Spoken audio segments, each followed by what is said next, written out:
So, you guys probably know I've talked a lot about Star Wars costuming and stuff like that. This is my costume. Carolyn had a good question. She said, "Did you get that off Amazon?" I did not get this off Amazon. This is all made, all pretty much handmade for me.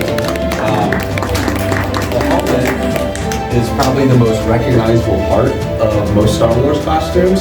And this was a fairly cheap helmet. It was like 50 bucks off of Amazon. So this one was, but I replaced the visor, filled in the Boba Fett dent, and instead of having the rangefinder that clicks down, I put an antenna on to look a little bit more unique. So this would be my helmet that I wear. So fits pretty well. And you can see through it? Yep, and it's you can't, I don't know, you can kind of Oh, I see, see yeah. through. So the reflective part really helps keep light from coming in. I have a dog. How do you hide your dread? I let my dreads hang out. I just let them hang out. Question done. Question done. Yeah. So, If he but was a, this material here, while it looks like it's, armor, is made from a thin type of plastic that I can cut out. I use a box knife, sand it, and use heat to shape it and things like that. I made these braids from excuse me, artificial hair I got from like Sally Beauty Supply. So basically I just make a big long thing. Carolyn's gonna talk about some looming and weaving, but I just do braids and I'll mix in different colors to add different things, tie beads in. Something kind of neat that I'll show you is, so you start, everybody starts somewhere when you first get into making costumes and doing that stuff. Oh. This was my very first belt that goes around your midsection called a girth belt. You can see that I didn't really spend a lot of time on it. I'd safety pinned it together and it's just kind of glued together and things like that. But when I wear it and it's in the behind, you don't notice it, but I've upgraded since then. So this was my first attempt, just taking some cotton rope and then I wrapped it around a chair a whole bunch of times. And then I weaved these little pieces in, put a piece on the back. So it's a long process to do a lot of this stuff. This is a 3D printed weapon. It's not real. The thing does not move, but this was originally 3D printed. And did you 3D print it or did you I have had someone? a friend 3D print that one. So a lot of times when you start a 3D printed project, it looks kind of like this. It's just real scratchy. I'll pass this around. Real scratchy, really rough. You got to put a lot of filler on. My cousin Jacob, I was in my cousin's wedding, and he, at work, he does computer work for guns. He 3D printed all of our names that's in the wedding. I forgot to print it. Yeah, you can do all kinds of stuff with 3D printing. So this is actually going to be on this side for me for my next costume. So this would be the start of a gauntlet. So this is what 3D printing comes out like, and then you put a bunch of the filler on and you sand it down and things like that. I have some other parts and pieces in here. What costume is it gonna be? It's going to be another Star Wars Mandalorian. So it's going to be similar to this one, except it's just going to look a little bit more like Boba Fett. But this is one of the gauntlets that goes on this side. So this one, I actually used the same material that I use for here and cut it out, shaped it around me, but I slapped an old guitar pedal on. So an old guitar pedal that doesn't work, and then I added a doorbell button. This is a piece off of like Sort of like kit bashing. kit bashing is what they call it, yeah. So that's one. Then I also on this side took off a faucet aerator and stuck it on. This is a part of an old squirt gun that I threw together.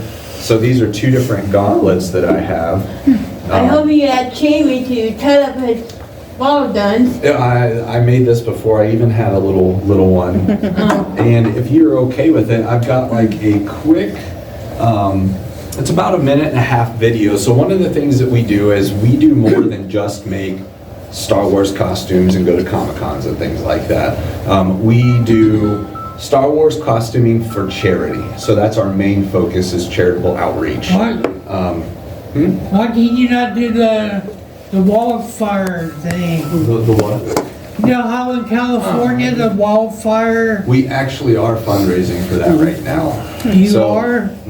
So my job within the Mandalorian Mercs Costume Club is I am our treasurer, so I oversee all of our funds. And last year we raised over He 1 million. handles the cash. 1 million some hundreds, 400 some dollars or more on doing events. And a lot of times it starts with a bucket, put a bucket out, support us, and we donate it to different charities. So right now, we've got some different initiatives going on. One of them is California Wildlife Relief. The wildfire? So we're actively fundraising for that and things as well too. Do you ever go to the children's hospital with that? We do, and that is another thing. That's what one of these cool videos I'm going to show you. We also do Veterans Hospital visits. We do Children's Hospital visits. Red we do Cross?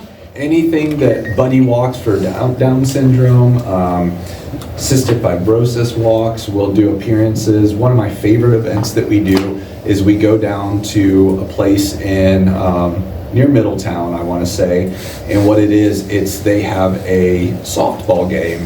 So instead of having Special Olympics, they have a softball program that anybody from any ability can play. And it's cool because they do a big parade, they have a motorcycle show, and then they kick off their season. So we always go in costume and interact with the kids and stuff. But this is one of the other things. We have a good working relationship with a lot of the Star Wars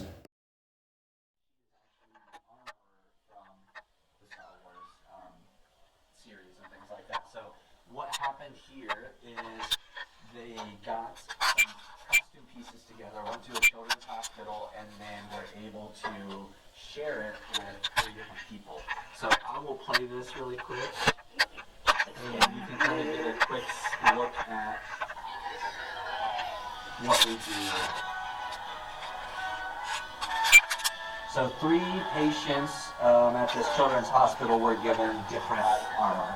I know so much You joy. see? Huge Star Wars fan. What a cool opportunity to do something that we can relate to, not just for him, but as a family.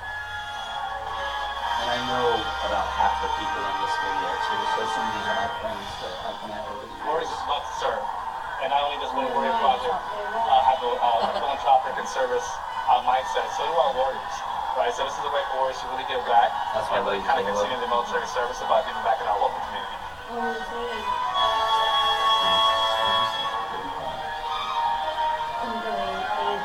This is absolutely one of the best parts of being part of the Star Wars community. The cosplay community, they do this incredible, beautiful work and just present it to these kids, and it's a magical moment. To be able to bring them joy like this is incredible.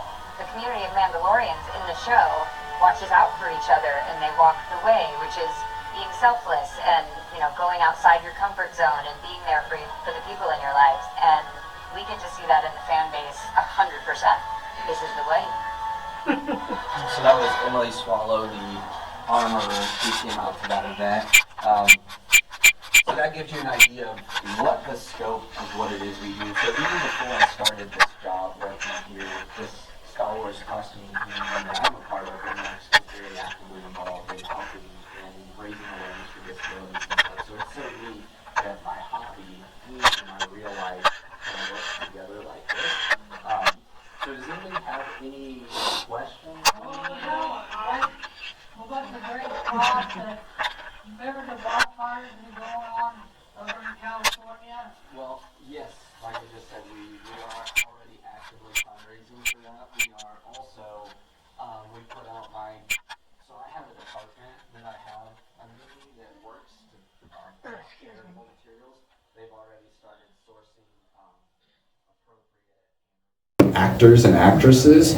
So this video that I appropriate and reliable websites to be able to donate to, so that pop-up websites that are just collecting money to collect money aren't going to scam anybody. So we put out a list of actually, vetted places. But I know the Red Cross during I told you I go watch football on Sundays. Mm-hmm. They're talking about the Red Cross. Mm-hmm. and the wildfires are going on over in California. Yep, we did that.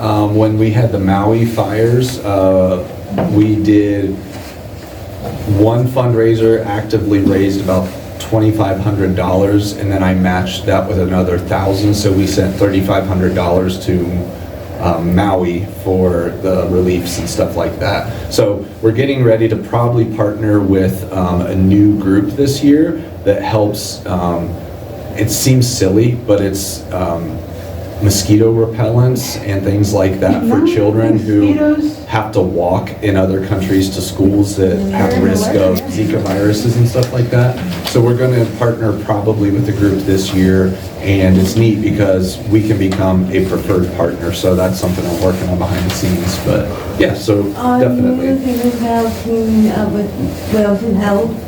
Wilson Health, I potentially could team up with. I would need to get some more volunteers to help do stuff, but. I do. I will. We gotta get you into a Star Wars costume. But so one of the cool things that my group does is we don't just say, hey, we have costumes, you should get one too. We actively help people build. So coming up later this month, there will be a build party at a place. I want to do that. Oh, Shane, what do you want to do? What am I doing? I know. So My dream was making my own Darth Vader costume, BB-8 costume. BB-8 costume, just a big old round one. Yeah, BB-8's ball. Yeah. I love them. So, but yeah, that's a little bit about what I do with my Star Wars costuming, and you'll notice I've kind of got little things. I put my boy's name right here, Jamie, in Star Wars font, so that way it doesn't look like it's in a language called Arabesh. So I have that there, but I also have Megan's name right here, right next to my heart. Up here I wrote Yeet Squad because it's an inside joke with some friends of mine. We started a group, and then I don't know why we called ourselves Yeet Squad, but we did. And then I had a friend make me this, friends make me these. I've had different friends just give me different stuff, so it all kind of finds its place on here. Dog tag? These are kind of dog tags. They're called Iron Hearts, which is the centerpiece of a Mandalorian costume. So a lot of times when in battle, if somebody would die in a battle in Star Wars, you know, you would come up and you would take this with you because it was a memory of that person. So what we do is we make extras and we pass them out to different friends when we've done things with them, so that How do I way make them? you just take this same material, you'll cut the shape out, and then you'll just paint it, sand it, and paint it down and stuff. So, but yeah, I've got a couple here. I had made another one at some point for my wife, and I don't know where that one's at, but yeah. Because my cousin Michael, he lives in California. He was a big fan of Star Wars, and that's how I got into it, because my cousin. Gotcha. And then he had a Star Wars Monopoly game I really wanted. Oh, okay. And then also I really love, I just fell in love with it. I've never seen the movies yet, but I really want to. You haven't seen the Star Wars movies? We might have to play. want to. What's your question? It's a puppy. He's a good puppy. Well, Does anybody else have any other? I have a No, question. How did you make the leather belt?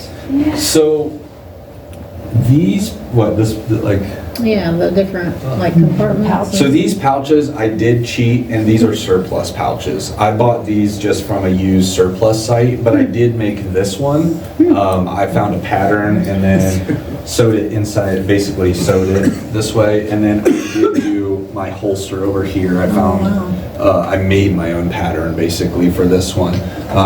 My dad is really, really good at leather work, so he loaned me some tools and gave me some tips, and this was the first holster I've ever actually made. But yeah, I had to That's cool. figure it out on the fly, so.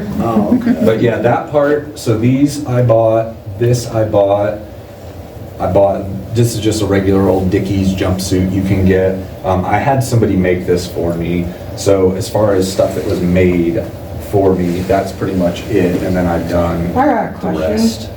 Why did you pick that color? This specific color, one of my favorite Star Wars video games was Force Unleashed and Force Unleashed 2, and That's a good then game. you spend your time on a planet that's got a lot of red and just molten steel rusting and everything like that. So Boba Fett has the kind of like the greens and things like that. I wanted something that reflected my character being from that home world of just scavenging parts and pieces, and you get what you get because, you know, the planet was a junk planet basically. So everything was getting scrapped there, and there was a lot of rust oxide and things like that. So I went with kind of the red colors and things like that. Matt, did you videotape me? Huh? Did you videotape me, Matt? Yeah, but you did. Okay. I just wondered. I just realized that. How often? Oh yeah, it's about 425.